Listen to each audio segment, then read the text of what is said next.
नमस्कार दोस्तों, आप सभी का स्वागत है गुरुकुल स्टेनो एवं टाइपिंग क्लासेस जोधपुर में। आपका डिक्टेशन शुरू होगा 5 सेकंड बाद।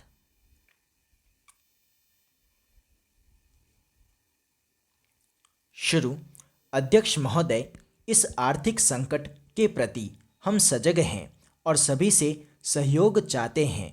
मैं आपको इस बात से आश्वस्त करना चाहता हूं कि हमारे देश में खाद्य पदार्थ भारी मात्रा में मौजूद हैं। हमारे पास इतने साधन हैं कि इन्हें सभी स्थानों पर आसानी से पहुंचा सकते हैं। हम देश में कीमतों को बढ़ने से रोकने के लिए भी आवश्यक उपाय कर रहे हैं, लेकिन कभी-कभी कुछ लोग अनावश्यक लाभ उठाना चाहते हैं। इससे लाभ की प्रवृत्ति फैलती है और लोग जमाखोरी भी करते हैं।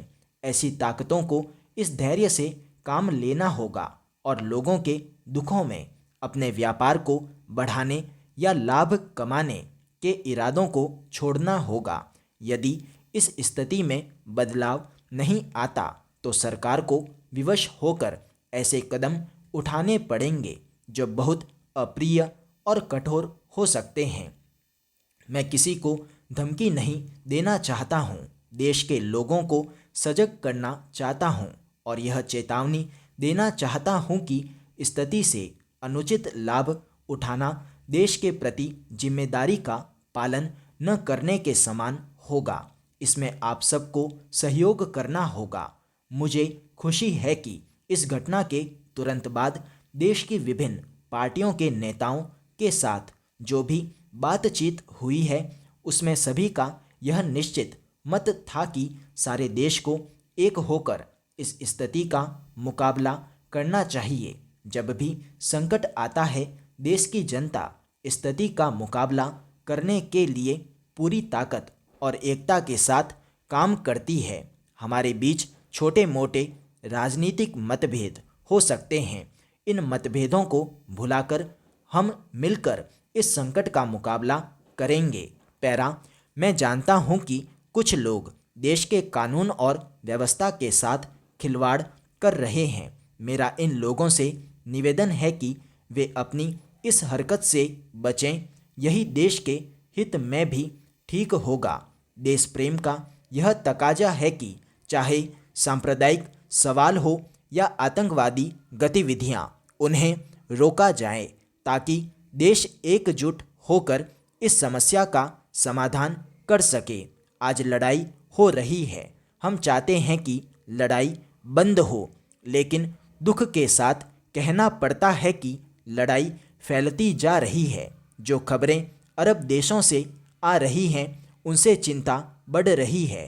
हमारा यही प्रयास है कि हम तुरंत इसे रोकें और शांति कायम करें। इसी में विश्व का हित है।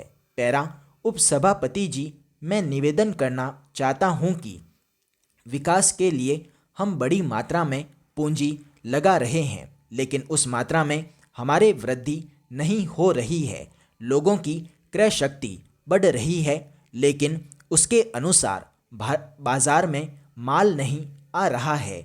मैं यह भी कहना चाहता हूं कि इतना ही कहना पर्याप्त नहीं होगा कि मूल्यों को कम करने के लिए उत्पादन बढ़ना जरूरी है।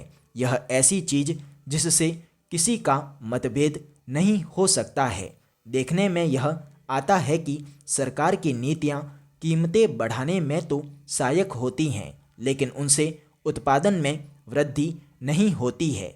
मैं चाहता हूं कि इस बात पर गंभीरता से विचार किया जाए कि माल को इधर उधर ले जाने में जो किराया देना पड़ता है उसके कारण मूल्यों में वृद्धि होती है।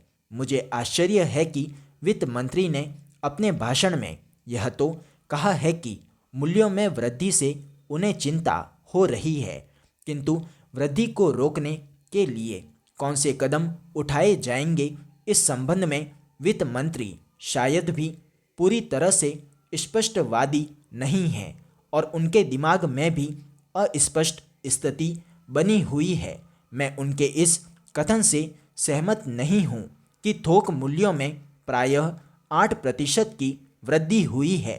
साधारण लोगों का जीवन बाजार भाव से चलता है। मुझे आश्चर्य है कि उन्होंने अपने भाषण में एक ऐसा वाक्य कहा है जिसका उपयोग दूसरी जगह भी किया जा सकता है।